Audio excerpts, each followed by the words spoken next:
Okay जी। पढ़ते हैं जी, atomic radius derivation by Bohr. ये चैप्टर नंबर 2 का टॉपिक है, एटॉमिक स्ट्रक्चर। ओके।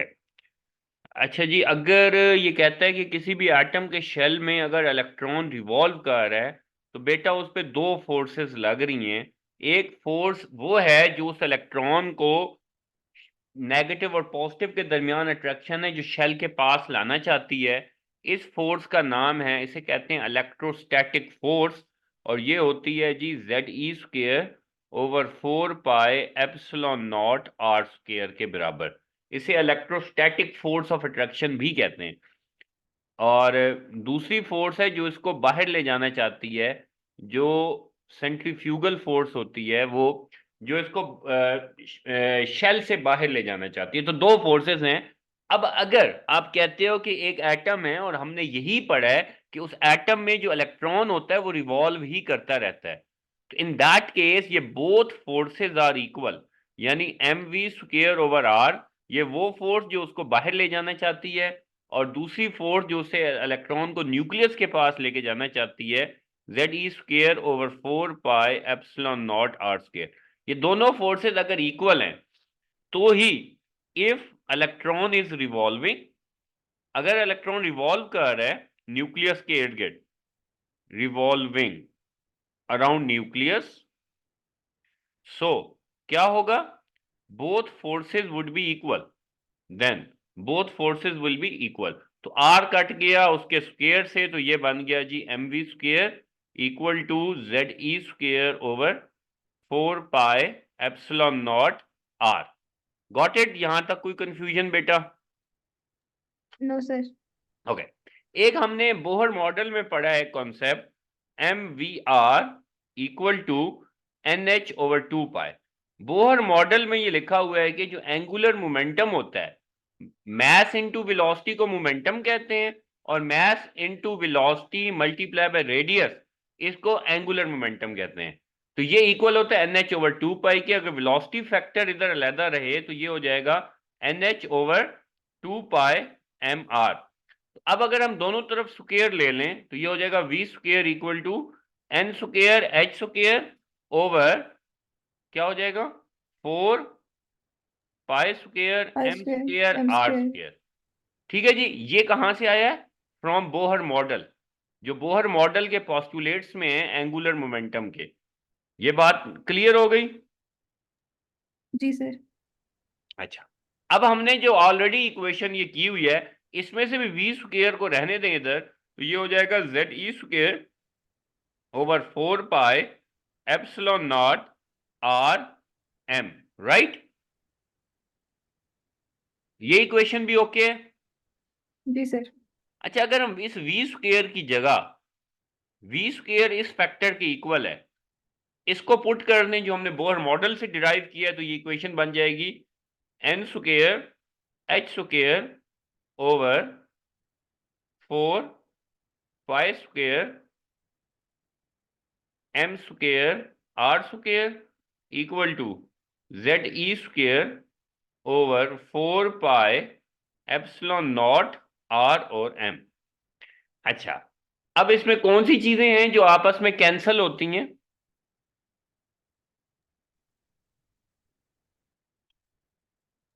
कौन कौन सा फैक्टर है बेटा जो आपस में कैंसल होता है? Sir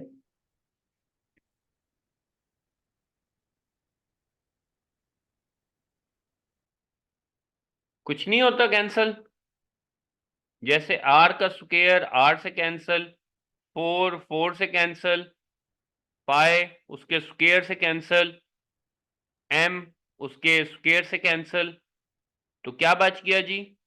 N²H² over MR ZE² over epsilon not.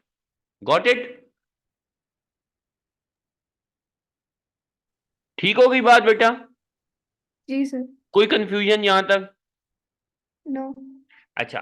अब ये देखें, तो हमने तो R को डिराइव करना था। अगर हम इधर R को इधर ले जाएं तो ये हो जाएगा N² H²। एप्सिलॉन नॉट जब इधर जाएगा तो ये मल्टीप्लाई हो जाएगा, ये हो जाएगा, और m इधर ही रहेगा और z ई स्क्वायर इधर क्रॉस इसकी तरफ आ जाएंगे, तो ये हो जाएगा z ई स्क्वायर।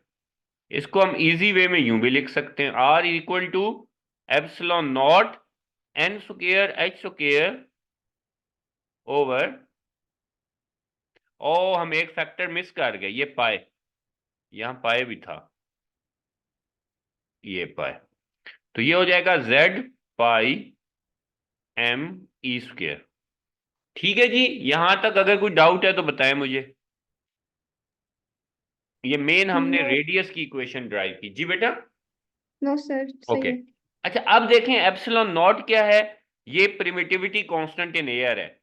n क्या है, नंबर ऑफ शेल्स हैं, नंबर ऑफ शेल 1 होगा तो n की वैल्यू 1। एज क्या है, इसे बोलते हैं प्लैंक्स कांस्टेंट। z क्या है, एटॉमिक नंबर। पाई क्या है, वो आपको पता है कांस्टेंट है 3.14। m क्या है, मैस ऑफ इलेक्ट्रॉन। ई क्या है, चार्ज ऑन इलेक्ट्रॉन। ठीक होगी बात। जी sir. Epsilon naught permittivity constant in air, इसकी भी फिक्स वैल्यू है यानी। अच्छा अब हमने ये देखना है कि रेडियस आर इक्वल टू, इसमें कांस्टेंट्स कौन है और वेरिएबल कौन है। तो अब आप इसमें देखो तो एप्सिलॉन नॉट भी कांस्टेंट है, एच स्क्वायर भी कांस्टेंट है, नीचे पाई भी कांस्टेंट है, मास ऑफ इलेक्ट्रॉन भी कांस्टेंट है, ई स्क्वायर भी। तो बच क्या गया, एन स्क्वायर ओवर जेड। यानी इसमें ये जो पहला फैक्टर मैंने निकाला है बेटा, ये कांस्टेंट्स का है। ठीक है,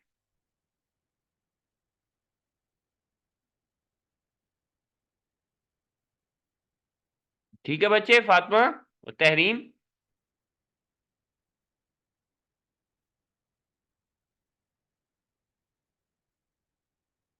और हेलो बेटा, आवाज आ रही है मेरी।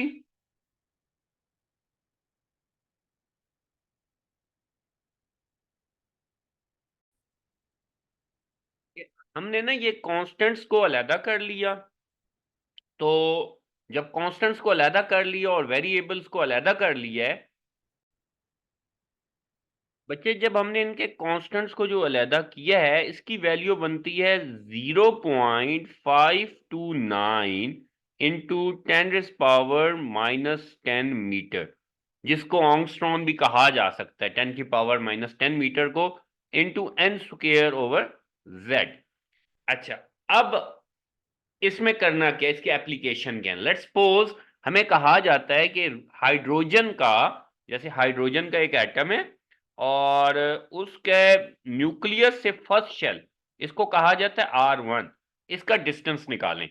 हम ये डिस्टेंस कैसे निकालेंगे, इसके लिए for hydrogen atom, for hydrogen atom सबसे पहली बात कि Z जो होगा एटॉमिक नंबर वो होगा 1, एटॉमिक नंबर 1 होता है। और चूंकि आपने न्यूक्लियस से फर्स्ट शेल का डिस्टेंस लेना है, सो n भी यहां पे 1 है, तो R1 लिखा जाएगा। ये R1 लिखा जा रहा है क्योंकि फर्स्ट शेल से डिस्टेंस लिया जा रहा है, तो ये वैल्यू हो जाएगी 0.529 इंटू 10⁻⁻10 मीटर मल्टीप्लाई बाय 1 का स्क्वायर ओवर 1, तो ये वैल्यू वही रह जाएगी 0.529, 10⁻⁻10 मीटर की जगह ऑंगस्ट्रॉन भी लिखा जाता है।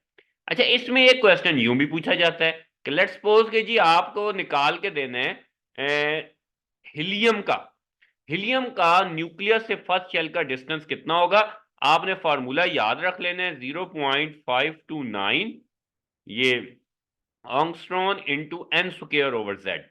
अब ये फॉर्मूला है, ठीक है। तो अब हमें निकालना किसका है जी, हमें कहा गया है हीलियम का। सो कैलकुलेट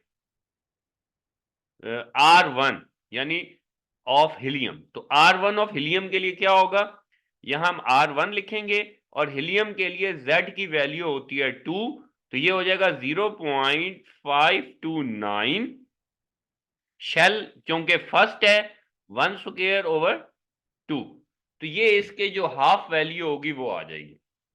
अगर इसको कर भी लेते हैं तो ये वैल्यू बनती है, एक मिनट, 0.529 डिवाइडेड बाय 2, 0.2645 ऑंगस्ट्रॉम। अब इसका मतलब क्या हुआ कि जो R1 ऑफ हाइड्रोजन है वो ग्रेटर है R1 ऑफ हीलियम से। और उसकी वजह क्या है? वजह यह है कि अगर आप इस फॉर्मूले पे गौर करें तो हीलियम का जो Z की वैल्यू है यानी एटॉमिक नंबर वो बड़ा है। तो जितना एटॉमिक नंबर बड़ा होगा तो उस शेल के लिए उसका डिस्टेंस कम होता जाएगा। सपोज इसमें यह भी कहा जाता है कि कंजेक्टिव आपने ये बताना है कि डिस्टेंसेस इंक्रीज करते हैं या डिक्रीज करते हैं। ठीक है, उसको कैसे बताएंगे जी? उसको बताने के लिए लेट्स सपोज आप R1 निकाल लें, R2 निकाल लें, R3 निकाल लें, R4 निकाल लें। आई रिपीट, R1 के लिए n की वैल्यू 1 लेंगे, R2 के लिए यानी R2 क्या होगा, मैं जरा इसकी डायग्राम बता देता हूं आपको कि R2 ये होगा कि न्यूक्लियस से लेकर सेकंड शेल के डिस्टेंस को R2 बोलेंगे, न्यूक्लियस से फर्स्ट शेल के डिस्टेंस को R1 बोलेंगे, और न्यूक्लियस से थर्ड शेल के डिस्टेंस को R3 बोलेंगे। अब एक सवाल ये होता है कि क्या ये जो डिस्टेंस एरिया है यानी R3 और R2 के दरमियान जो एरिया है ये ग्रेटर होगा या R2 और R1 के दरमियान जो डिस्टेंस है वो ज्यादा होगा? तो ये आप कैसे फाइंड कर सकते हो? आपने करना है जी R3 माइनस R2 और R2 माइनस R1। तो अब ये बराबर नहीं आएंगे, इसका आंसर हमेशा आप चेक करोगे ज्यादा आएगा। इसी तरह R4 माइनस R3 का आंसर इससे भी ज्यादा आएगा। तो ये कहने का मकसद ये है क्योंकि ये स्क्वायर टाइम है रेडियस उसके शेल नंबर के, जैसे जैसे शेल नंबर इंक्रीज करता जाएगा बहुत ज्यादा तो उसका जो डिस्टेंस बिटवीन द शेल्स हैं वो भी इंक्रीज करते जाएंगे। तो ये एक कॉमन ट्रिकी क्वेश्चन होता है इसमें से पूछे जाने वाला। तो बाकी रेडियस की कैलकुलेशंस आ जाती हैं, रेडियस के कंसेक्टिव डिफरेंसेस आते हैं। और अगर ये साबित करना हो एक शॉर्ट क्वेश्चन कि ये बताएं कि जो डिस्टेंस होता है न्यूक्लियस का शेल से जो डिस्टेंस होता है वो बढ़ता जाता है, मतलब रेडियस जैसे कॉमन सेंस तो कहती है कि जनाब अगर पहला शेल दूर है, दूसरा शेल उससे भी दूर है, तीसरा उससे भी दूर है, तो कोई फार्मूला बताएं। तो फार्मूला हमें इस बात को कैसे साबित करता है? Radius equal to 0.529 angstrom into N square over Z. तो ये क्या कहता है कि रेडियस एटॉमिक नंबर के सॉरी शेल नंबर के डायरेक्टली अगर एक एटम में 4 शेल हैं तो उसका रेडियस बड़ा हो जाएगा, किसी में 3 शेल हैं तो उसका रेडियस छोटा हो जाएगा, और एटॉमिक नंबर के इनवर्सली प्रोपोर्शनल होगा for the same shell number. ठीक है जी। तो जिस तरह हाइड्रोजन का R1 जो है वो ग्रेटर है हीलियम के R1 से, क्योंकि हीलियम में एटॉमिक नंबर 2 होता है। चलें, कोई भी और कंफ्यूजन हो बेटा तो फिर आप मुझे बताइएगा। जज़ाकल्लाह।